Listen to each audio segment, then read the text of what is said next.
আমাদেরকে যে বাক্য দিয়েছেন তা লেখা আছে কলসীয় 1 অধ্যায় 15 থেকে 20 পদে।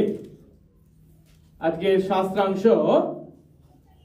কলসীয় মণ্ডলীর প্রতি প্রেরিত পৌলের পত্রের 1 অধ্যায় 15 পদ থেকে 20 পদ।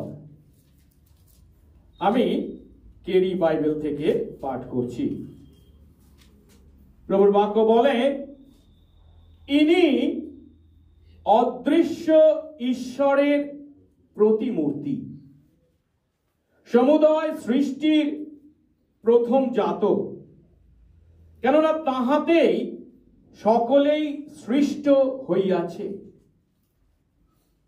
স্বর্গে ও পৃথিবীতে, দৃশ্য কি অদৃশ্য যে কিছু আছে, সিংহাসন হোক কি প্রভুত্ব হোক কি আধিপত্য হোক কি কর্তৃত্ব হোক, সকলই তাহার দ্বারা ও তাহার নিমিত্ত সৃষ্ট হইয়াছে।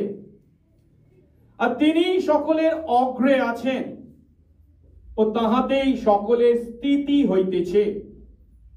আর তিনি দেহে অর্থাৎ মণ্ডলীর মস্তক, তিনি আদি, মৃতগণের মধ্য হইতে প্রথম জাত, যেন সর্ব বিষয়ে তিনি অগ্রগণ্য হন।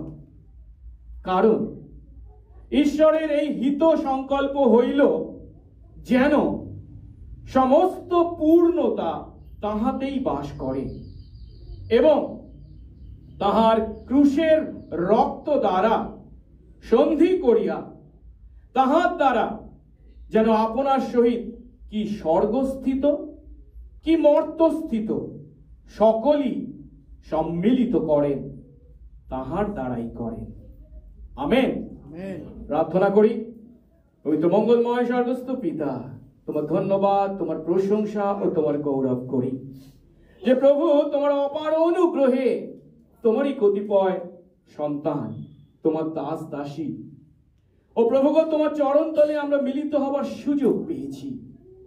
এবং এই একটি দিন যা বছরের মধ্যে আমরা এই পৃথিবীর মাটিতে তোমার প্রথম আগমনকে স্মরণ করে পালন করি। হ্যাঁ প্রভু, আজ থেকে প্রায় 2000 বৎসর পূর্বে ঈশ্বর হয়েও তুমি এই পৃথিবীর মাটিতে আমাদের ন্যায় 100 ভাগ মানুষ হয়ে জন্মগ্রহণ করেছিলে। আজ যখন আমরা তোমার সেই মাতৃগর্ভে মরিয়মের গর্ভে জন্মকে স্মরণ করছি, প্রভু গো, তুমি আমাদের আশীর্বাদ করো। এখানে আমরা যতজন উপস্থিত আছি, আমরা প্রত্যেকে যেন তুমি কে এবং তুমি কেন এই পৃথিবীর মাটিতে মানুষ হয়ে জন্মগ্রহণ করেছিলে তা উপলব্ধি করি। তাহলেই হবে আমাদের এই বড়দিন পালনের সার্থকতা। আমাদের সকলের সঙ্গে সঙ্গে থাকো এবং তোমার আত্মার পরিচালনা তুমি আমাদের প্রত্যেককে দান করো। যিশু নামে এই প্রার্থনা চাই, আমেন। আমরা বসবো।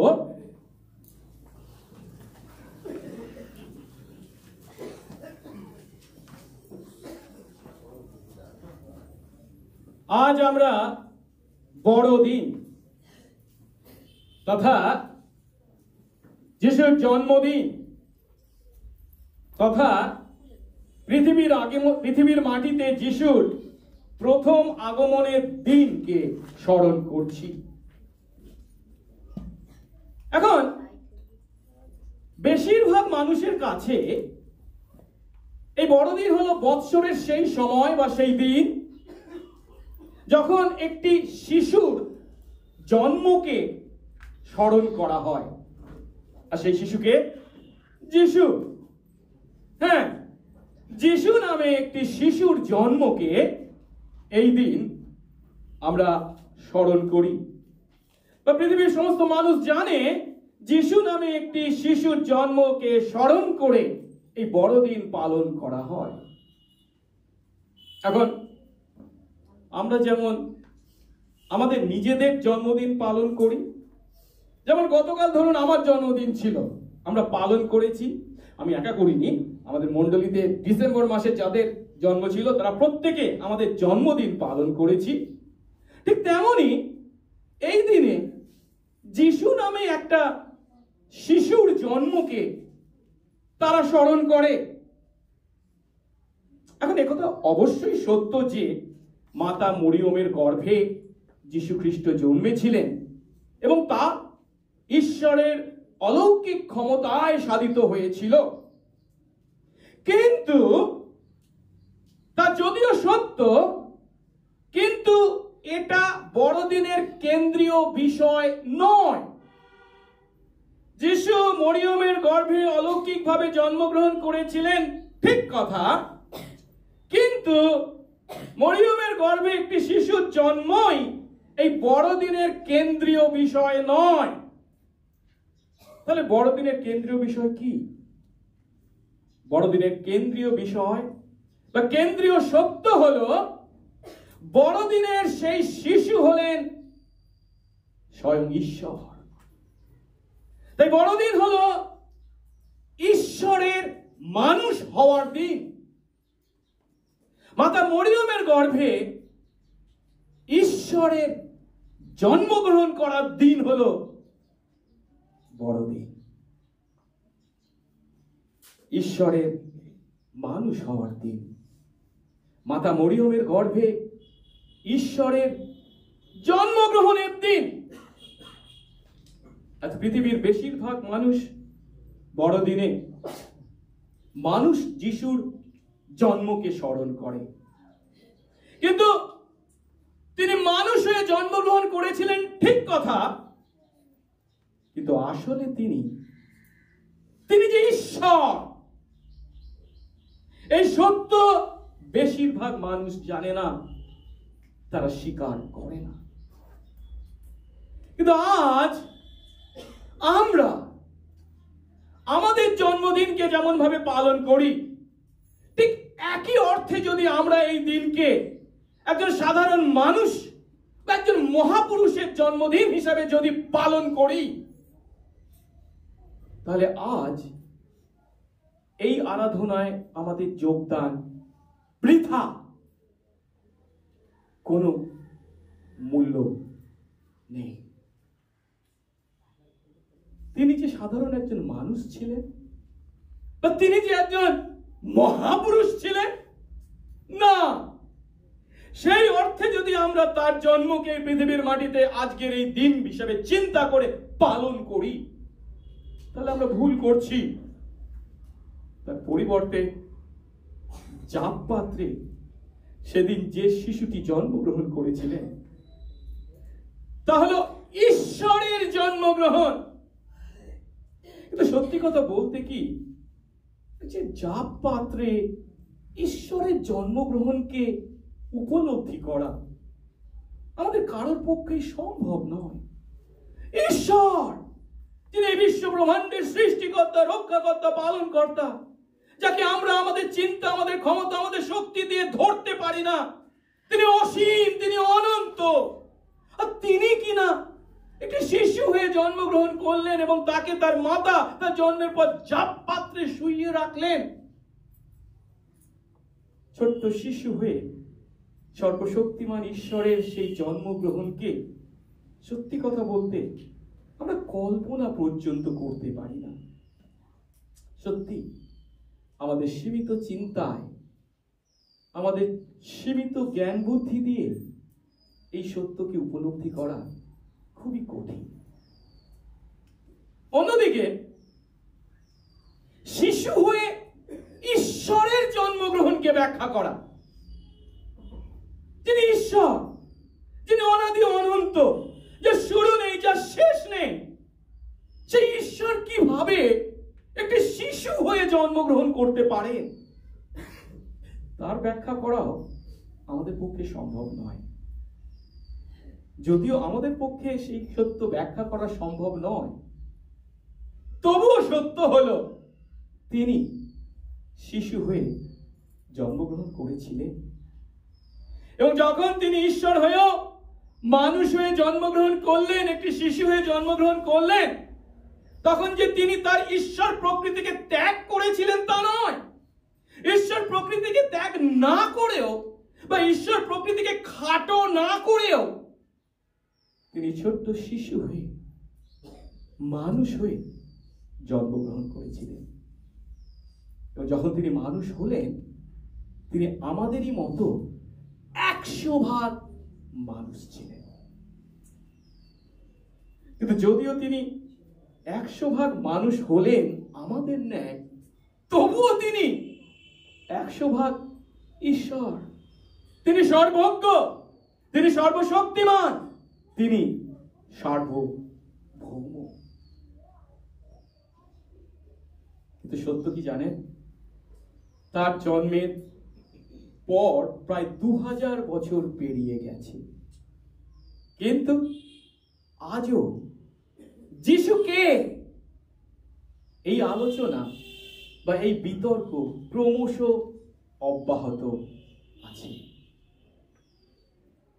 কারণ যিশুকে উপলব্ধি করা মানুষ আমরা আমাদের নিজেদের জ্ঞানে বুদ্ধিতে অসম্ভব।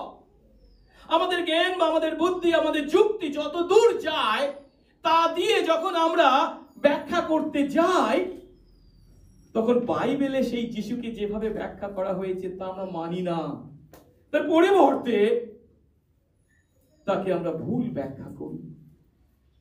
আর তাই পৃথিবীর ইতিহাস যখন আমরা দেখি, তখন উপলব্ধি করি যে কত ধরনের ভ্রান্ত শিক্ষা বা সন্দেহবাদী মানুষ আত্মপ্রকাশ করেছে, যারা বহু বছর ধরে সেই যিশুকে তার উত্তর দিতে গিয়ে আমাদের কাছে ভুল উত্তরই দিয়েছে।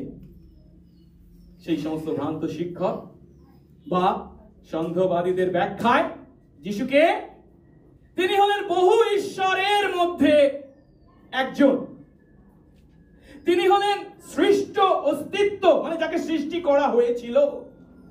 তিনি হলেন প্রধান স্বর্গদূত, বা তিনি হলেন উত্তম শিক্ষক বা ভাববাদী বা গুরু। এখন এই সমস্ত ভ্রান্ত শিক্ষা বা সন্দেহবাদীদের শিক্ষা যিশুর বিষয় যে সমস্ত শিক্ষা আমাদের কাছে দিচ্ছেন বা যিশুর বিষয় বর্ণনা দিচ্ছেন, তিনি বহু ঈশ্বরের মধ্যে একজন, তিনি সৃষ্ট অস্তিত্ব, প্রধান স্বর্গদূত, তিনি উত্তম শিক্ষক, ভাববাদী বা গুরু। তখন এই উত্তরগুলির মাধ্যমে তারা কি বলতে চাইছেন? যিশু আর যাই হন, তিনি ঈশ্বর থেকে নিম্নমানের। কারণ তিনি যদি সৃষ্ট অস্তিত্ব হন, তিনি ঈশ্বর হতে পারেন না। তিনি যদি প্রধান স্বর্গদূত হন, তিনি ঈশ্বর হতে পারেন না। তিনি একজন উত্তম শিক্ষক, ভাববাদী বা গুরু হন, তিনি ঈশ্বর হতে পারেন না। আর এই সমস্ত বিষয়গুলি আমাদের পক্ষে উপলব্ধি করা বা যুক্তি দিয়ে ব্যাখ্যা করা খুবই সহজ। যিশু যেহেতু আজকের এমন একটি দিনে আকারে প্রকারে 100% মানুষ হয়ে জন্মগ্রহণ করেছিলেন, তাই তারা ঈশ্বর যে কখন, যিশু যে কখনো ঈশ্বর হতে পারেন তা উপলব্ধি করতে বা ব্যাখ্যা করতে বা গ্রহণ বা স্বীকার করতে পারে না। কিন্তু বাইবেল আমাদের কাছে স্পষ্ট সাক্ষ্য দেয়। সেদিন সেই যাবপাত্রে যে শিশুকে শোয়ানো হয়েছিল বা মাতা মরিয়মের গর্ভে যে শিশুর জন্ম হয়েছিল, জন্মের পর তাকে যাবপাত্রে রাখা হয়েছিল, তিনি যদিও মানুষ হয়েছিলেন, কিন্তু তিনি স্বয়ং ঈশ্বর। আর তাই একে ঈশ্বরতাত্ত্বিকরা ব্যাখ্যা করেন কি? ঈশ্বরের দেহ ধারণ বা দেহায়ন, যাকে ইংরেজিতে বলে ইনকারনেশন। অর্থাৎ ঈশ্বর হয়েও তিনি মানুষের আকারে, মানুষের দেহ ধারণ করে এই পৃথিবীর মাটিতে অবতীর্ণ হয়েছিলেন। আজ আমরা যে শাস্ত্রাংশ পাঠ করেছি, কলসীয় 1:15-20 পদ, সেখানে এই পদগুলিতে এই সত্যকেই জোর গলায় বর্ণনা করা হয়েছে। কি বলা হয়েছে সেখানে?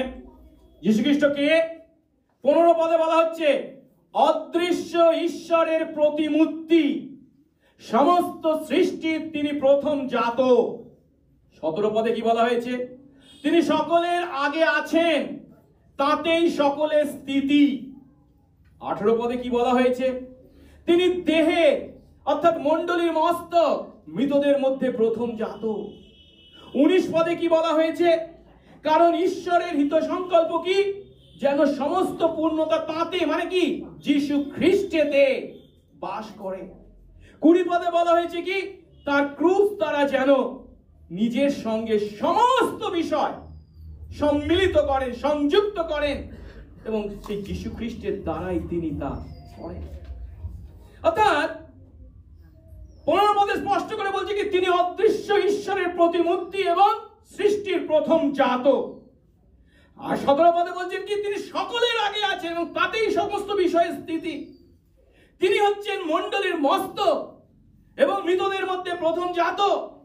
19 পদে বলছে তিনি বা তাতে সমস্ত পূর্ণতা বাস করে এবং তিনি তার ক্রুশের রক্ত ঝরানোর মাধ্যমে সমস্ত বিষয়কে তাতে সম্মিলিত করেছে। এই হলেন যীশু খ্রিস্ট।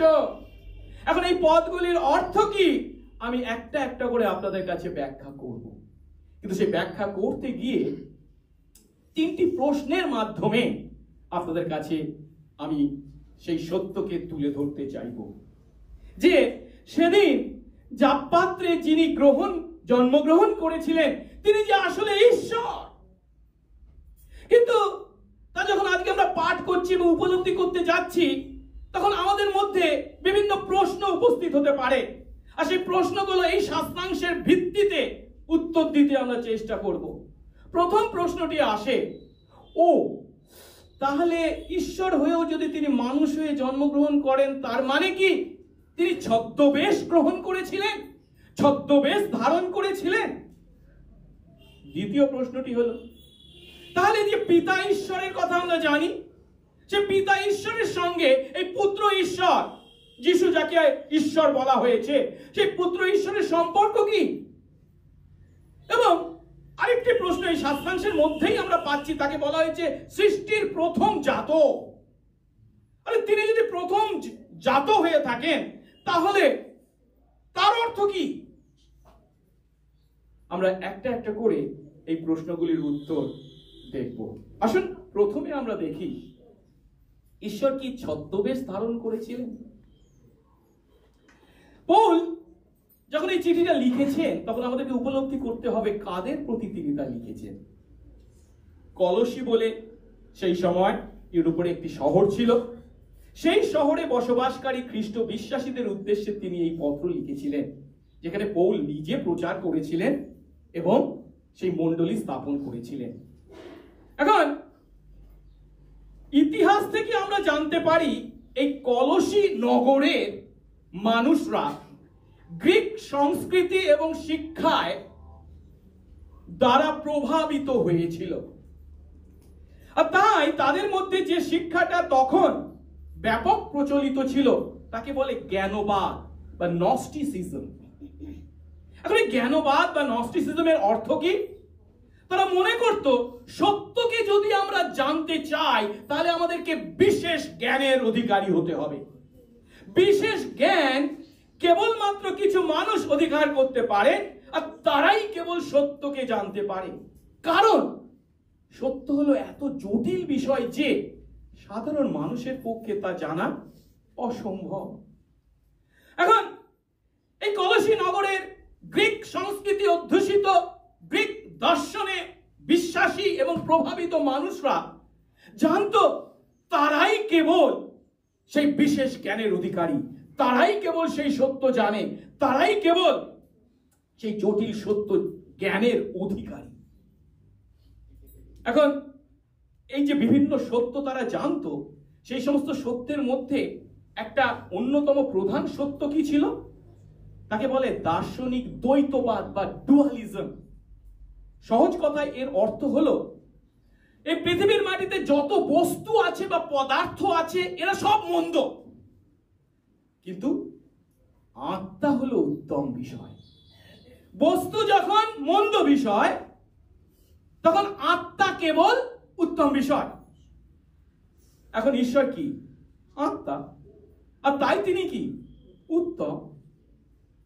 এখন ঈশ্বর যেহেতু উত্তম, যেহেতু তিনি আত্মা, আর বন্ধু কি? বস্তু বা পদার্থ, তাহলে তিনি কি কখনো বস্তু বা পদার্থের সান্নিধ্যে আসতে পারেন না? যেহেতু তিনি আত্মা, যিনি উত্তম, তিনি মন্দের সংস্পর্শে আসতে পারেন না। আর তাই তারা যে শেষ সিদ্ধান্তে উপস্থিত হয়েছিলেন বা পৌঁছেছিলেন, তা হলো কি?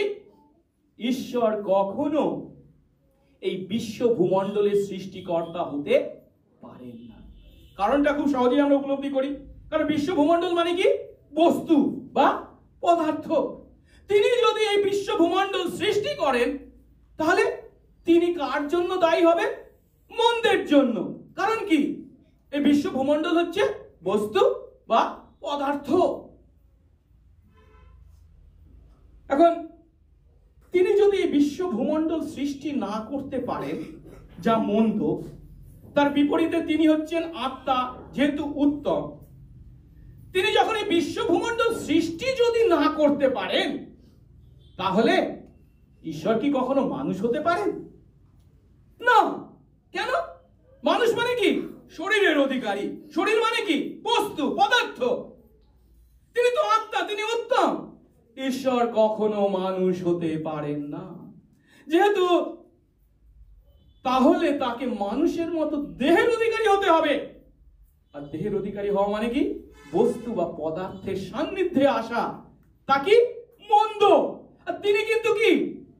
উত্তম, যেহেতু তিনি আত্মা।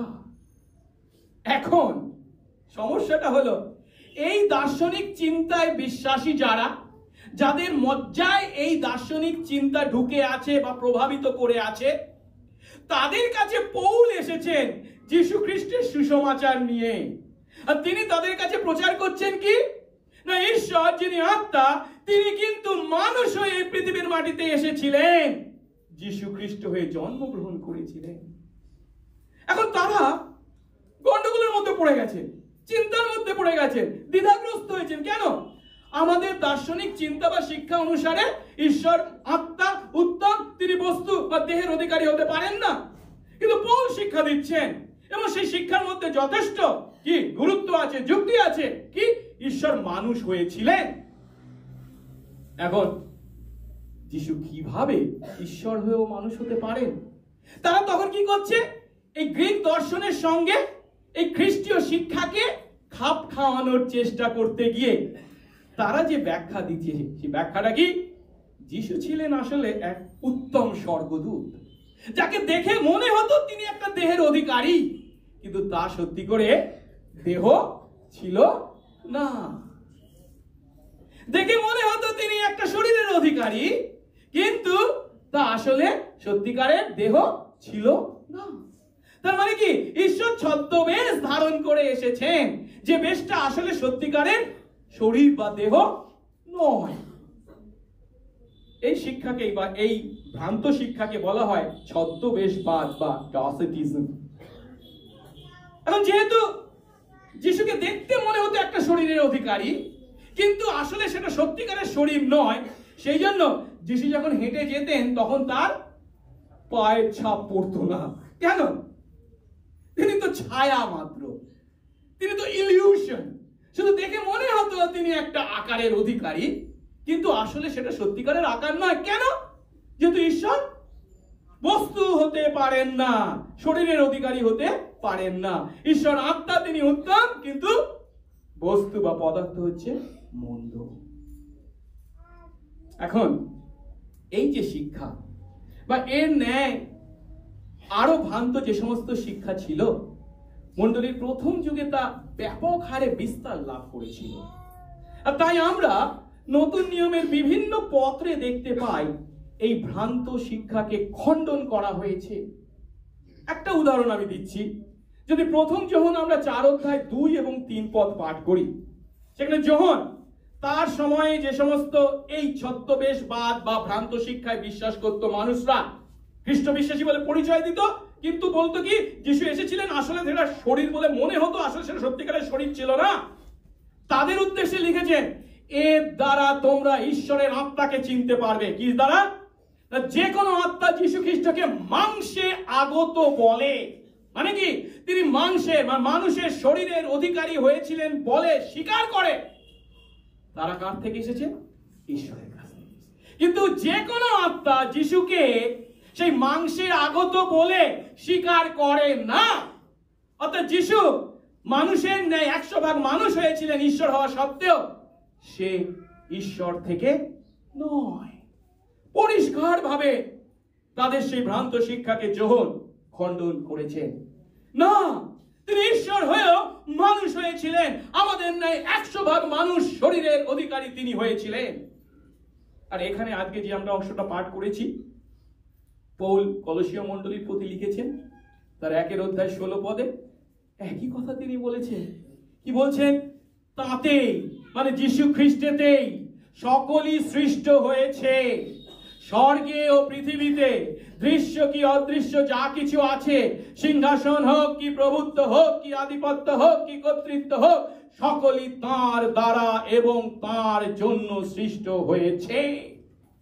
একটু আগে আমরা এই দার্শনিক যে ডুয়ালিজম বা দ্বৈতবাদ সম্বন্ধে শিখেছিলাম। কি? ঈশ্বর যেহেতু আত্মা উত্তম, তিনি কখনো বস্তু জগৎকে, বিশ্ব ব্রহ্মাণ্ডকে সৃষ্টি করতে পারেন না, যেহেতু তা মন্দ। কিন্তু 16 পদে স্পষ্ট করে পৌল কি বলছেন? এই পৃথিবীর মাটিতে যা কিছু আছে সেটা স্বর্গে এবং পৃথিবীতে, শুধু পৃথিবীতে নয়, স্বর্গে এবং পৃথিবীতে, দৃশ্য হোক অদৃশ্য হোক, সিংহাসন হোক কি প্রভুত্ব হোক, আধিপত্য হোক কি কর্তৃত্ব হোক, সকলই তাতেই মানে কাতে? যীশু খ্রিস্টের দ্বারা এবং যীশু খ্রিস্টের জন্য সৃষ্ট হয়েছে। এখন এর থেকে আমরা যে সত্যটা উপলব্ধি করি, স্পষ্টভাবে চোখে আঙ্গুল দিয়ে পৌল আজ আমাদেরকে দেখিয়ে দিচ্ছেন, আমরা যেন কখনো যীশু খ্রিস্ট সম্পর্কে সেই সমস্ত ভ্রান্ত শিক্ষার বা ভ্রান্ত ধারণার অধিকারী না হই যে যীশু আসলে ঈশ্বর, কিন্তু পৃথিবীর মাটিতে যখন তিনি এসেছিলেন ছদ্মবেশ ধারণ করেছিলেন, তার একটা শরীর ছিল বলে মনে হতো, আসলে সেটা সত্যিকারের শরীর ছিল না। না, তা নয়। তার পরিবর্তে তিনি ঈশ্বর হয়েও মানুষ হয়েছিলেন এবং এই বিশ্ব ভূমণ্ডল তারই সৃষ্টি। আর তাই এই বিশ্ব ভূমণ্ডল সৃষ্টি করবার পর তিনি কি বলেছিলেন? আহা, অতি উত্তম। প্রভু আমাদেরকে আশীর্বাদ করুন।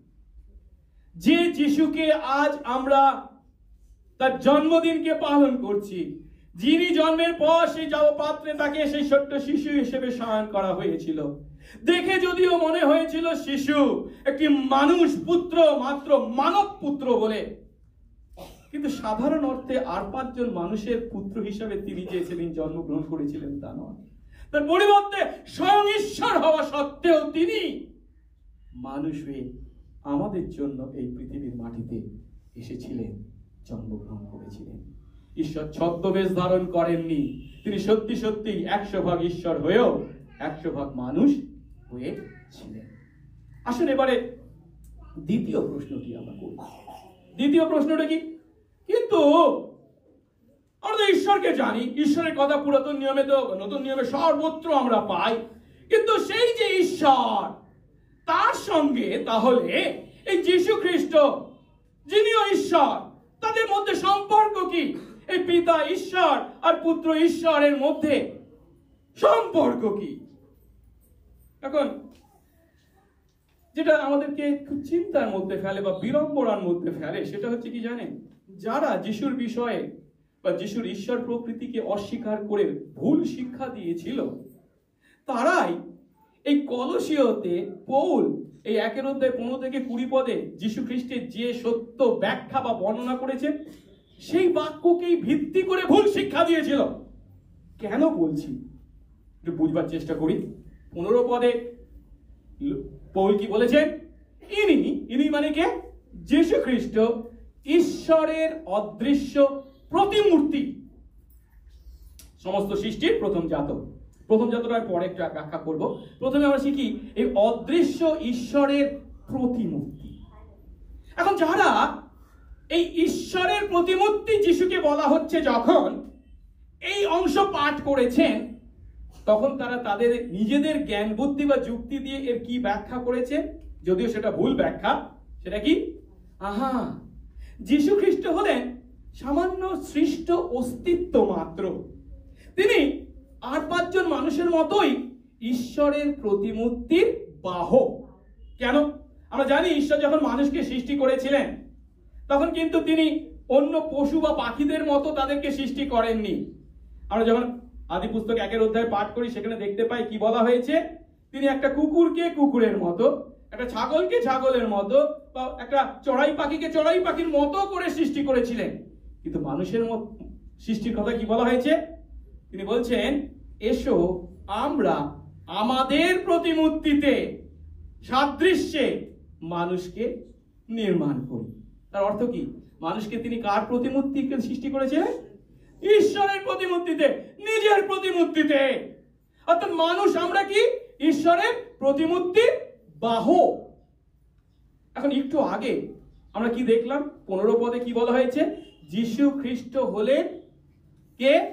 ঈশ্বরের প্রতিমূর্তি, অদৃশ্য ঈশ্বরের প্রতিমূর্তি।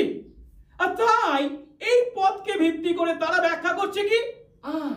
তার মানে যিশু খ্রিস্ট হলেন সৃষ্ট ব্যক্তিত্ব, আর তাই তিনি হলেন আমাদেরই মতো আর পাঁচজন মানুষের মতো ঈশ্বরের সেই প্রতিমূর্তির বাহক। আমরা যেমন ঈশ্বরের প্রতিমূর্তির বাহক, যেহেতু ঈশ্বর মানুষকে তার নিজের প্রতিমূর্তিতে সৃষ্টি করেছেন। এখন এই যে প্রতিমূর্তি শব্দটাকে এখানে ব্যবহার করা হয়েছে, নতুন নিয়ম কোন ভাষায় লেখা হয়েছিল? গ্রিক ভাষায়। এখানে এই প্রতিমূর্তি শব্দের অর্থ হলো হুবহু, নিখুঁত নকল বা যথাযথ অনুকরণ বা অনুরূপ, পারফেক্ট রেপ্লিকা বা পারফেক্ট বা প্রিসাইজ কপি বা ডুপ্লিকেট। এখন এর অর্থ, এই কথাগুলোকে যদি, এই শব্দগুলোকে আমরা সাজাই, এখানে যিশুকে বলা হচ্ছে কি? অদৃশ্য ঈশ্বরের প্রতিমূর্তি। তাহলে কি? তিনি অদৃশ্য ঈশ্বরের নিখুঁত হুবহু নকল, তিনি অদৃশ্য ঈশ্বরের যথার্থ অনুকরণ, তিনি অদৃশ্য ঈশ্বরের অনুরূপ। তাহলে তার অর্থ কি? তার অর্থ যিশু খ্রিস্টের ব্যক্তিত্বে ঈশ্বর নিজেকে সম্পূর্ণভাবে প্রকাশ করেছেন। আর তাই যিশু খ্রিস্ট হলেন ঈশ্বরের নিখুঁত অবিকল প্রতিমূর্তি। আমরা যদিও ঈশ্বরের প্রতিমূর্তি, আমাদেরকে ঈশ্বরের প্রতিমূর্তিতে সৃষ্টি করা হয়েছে মানুষ আমরা, কিন্তু আমরা কেউ ঈশ্বরের নিখুঁত অবিকল হুবহু প্রতিমূর্তি নই। কিন্তু যিশু খ্রিস্ট হলেন সেই ঈশ্বরের নিখুঁত অবিকল হুবহু প্রতিমূর্তি। আর তাই একমাত্র যিশু এই পৃথিবীর মাটিতে একমাত্র ব্যক্তি যিনি এমন কথা বলেছিলেন যখন 14 অধ্যায় 9 পদে, যে আমাকে দেখেছে সে পিতাকে দেখেছে। পিতাকে মানে কাকে? পিতা ঈশ্বরকে। যিশু খ্রিস্ট হলেন একমাত্র ব্যক্তি যিনি বলতে পারেন যে আমাকে দেখেছে সে পিতা ঈশ্বরকে দেখেছে। যেহেতু আমি হলাম কি? ঈশ্বরের নিখুঁত অবিকল হুবহু অনুরূপ প্রতিমূর্তি। আর সেই কথাই এখানে কেবল নয়, আমরা ইব্রিয় পত্রেও দেখতে পাই। ইব্রিয় পত্রের লেখক তার 1 অধ্যায় 3 পদে যিশুকে এইভাবে বর্ণনা করেছেন, ইনি অর্থাৎ যিশু খ্রিস্ট হলেন তার মানে কার? ঈশ্বরের, মানে পিতা ঈশ্বরের প্রতাপের প্রভা, তত্ত্বের মুদ্রাঙ্ক। এখানে প্রতাপের প্রভা বা তত্ত্বের মুদ্রাঙ্ক যখন বলা হয়েছে, এই প্রতাপের প্রভা কথাটির অর্থ কি? আমরা জানি সূর্য এবং সূর্যের প্রভা, এই দুটোকে কি কখনো আমরা পৃথক করতে পারি?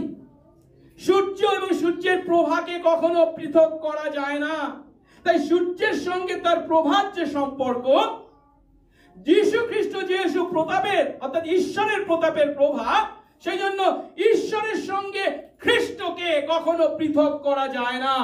ঈশ্বরের প্রভা হলেন স্বয়ং খ্রিস্ট।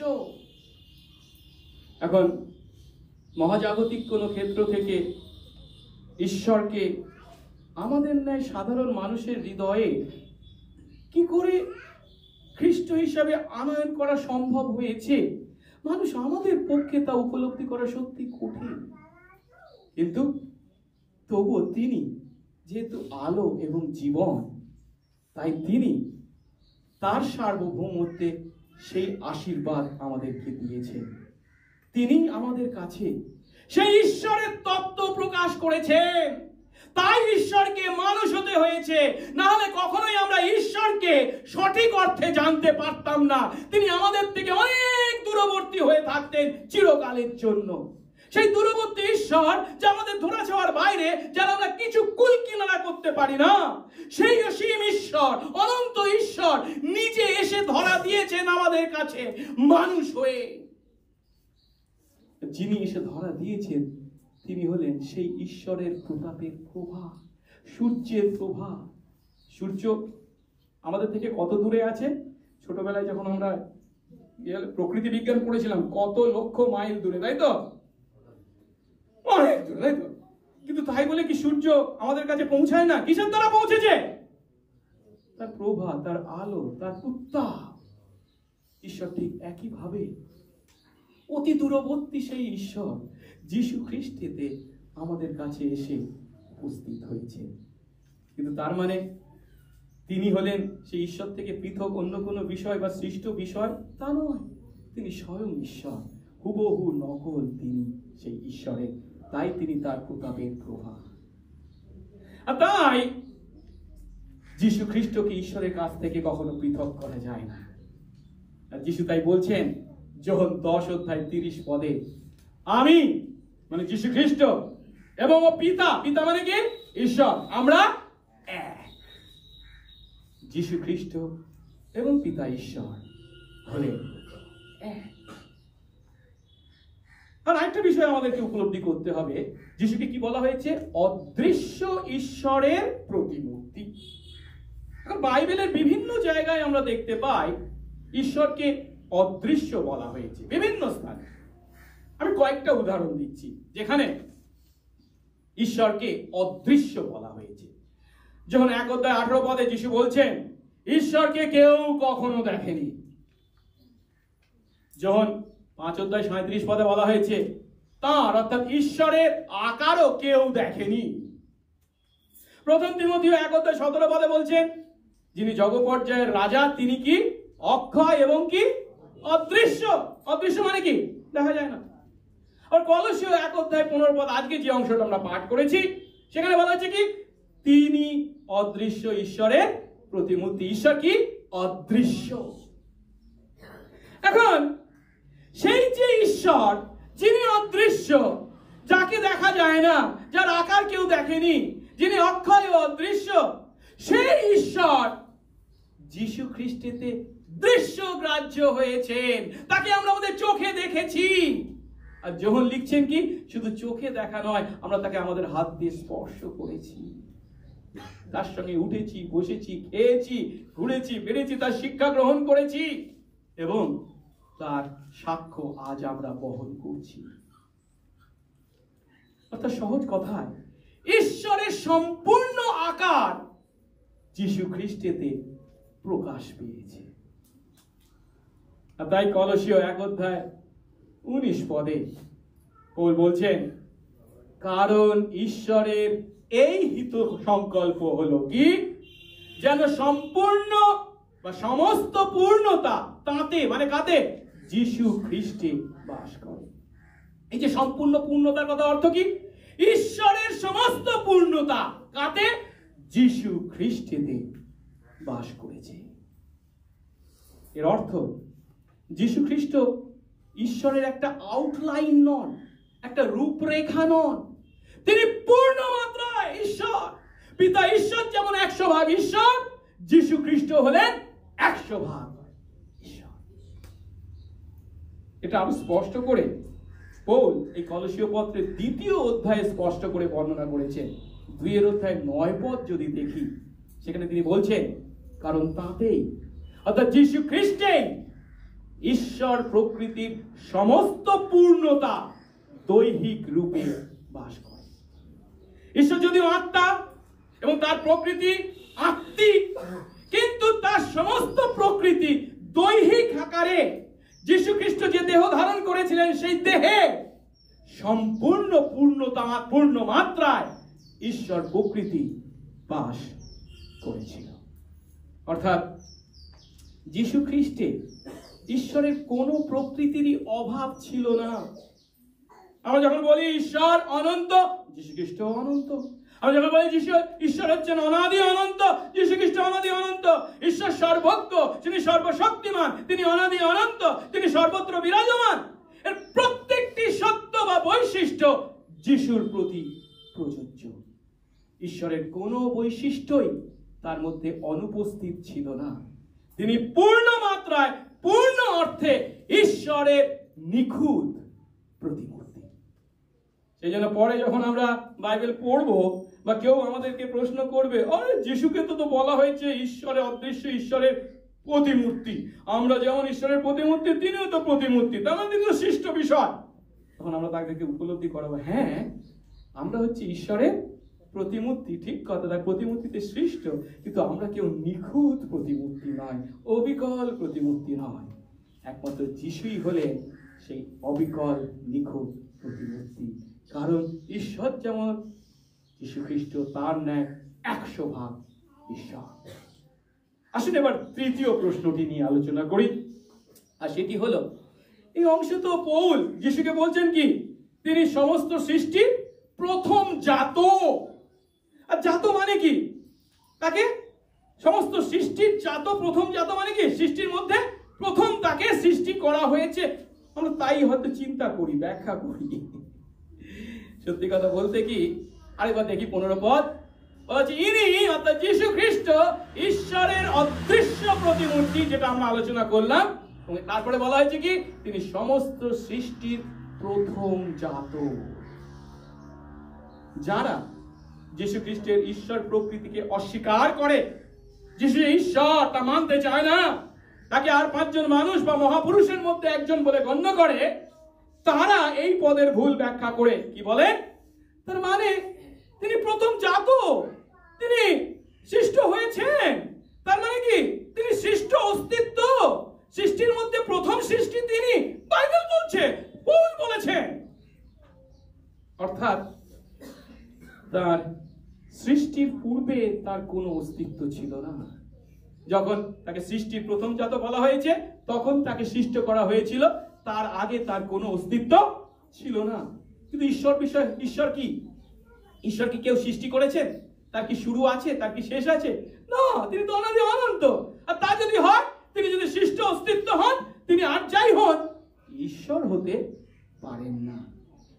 আমাদের জন্মের পূর্বে যেমন আমাদের কোনো অস্তিত্ব ছিল না, তারও সৃষ্টির পূর্বে তার অস্তিত্ব ছিল না।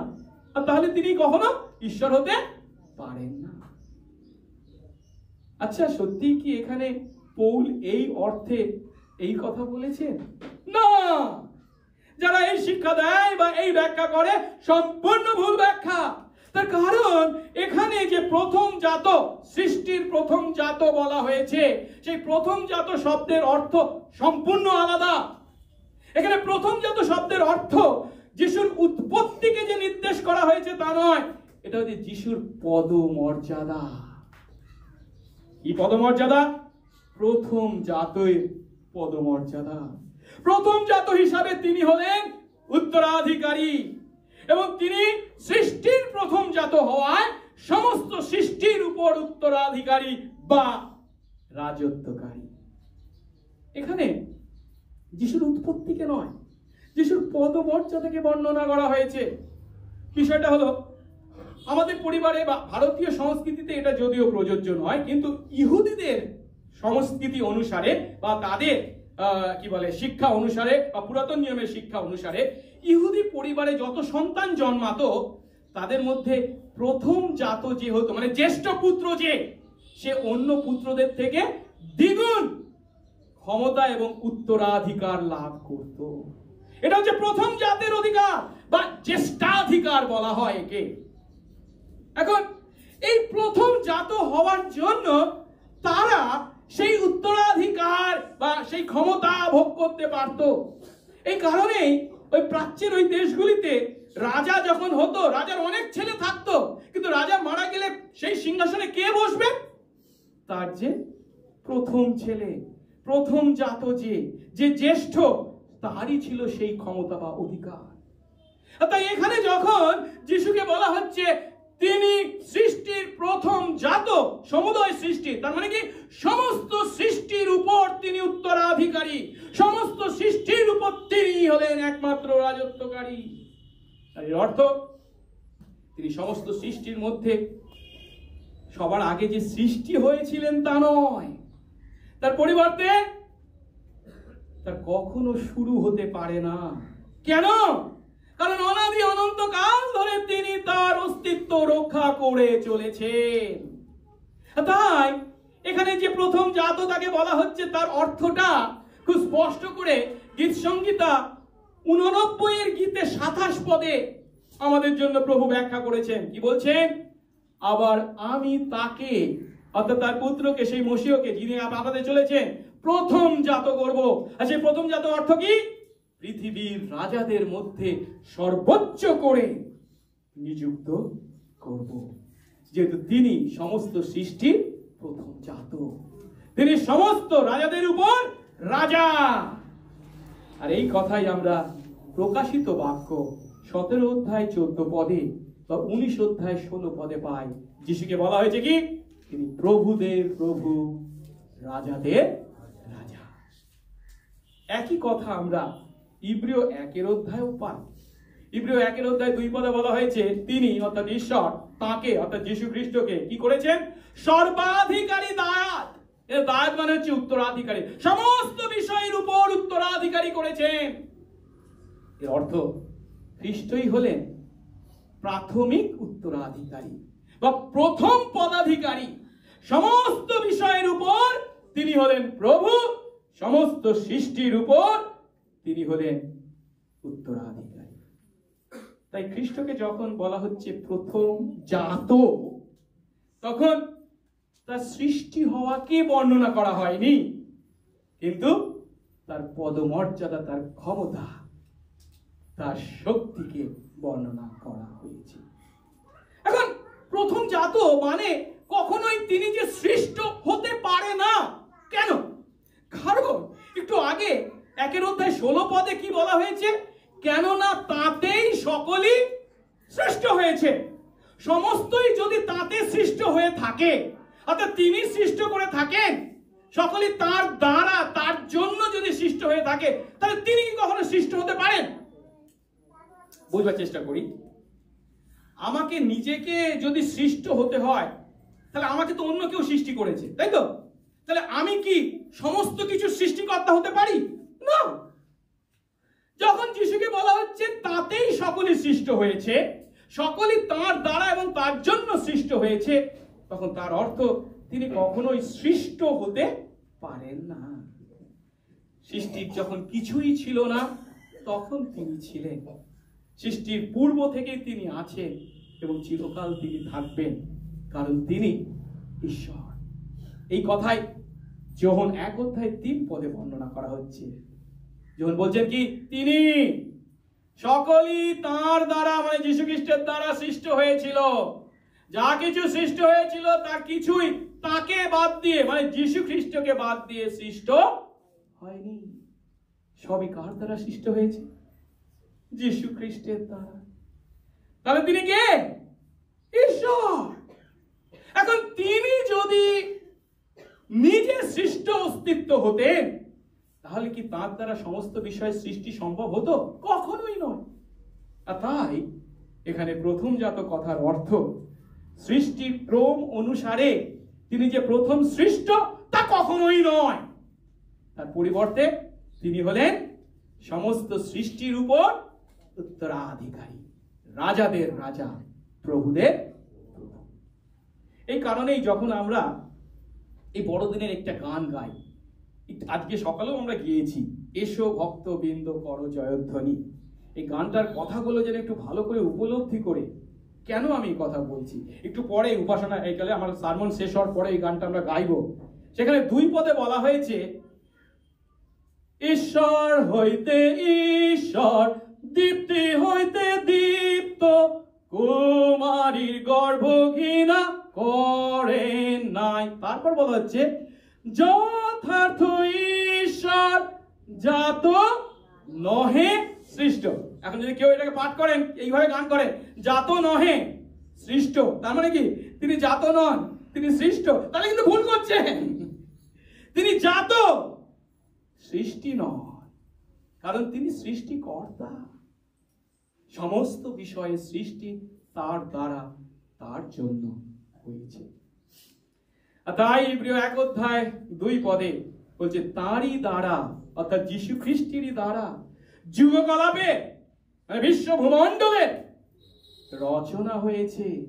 রচনা কথার অর্থ সৃষ্টি হয়েছে। এর অর্থ কি?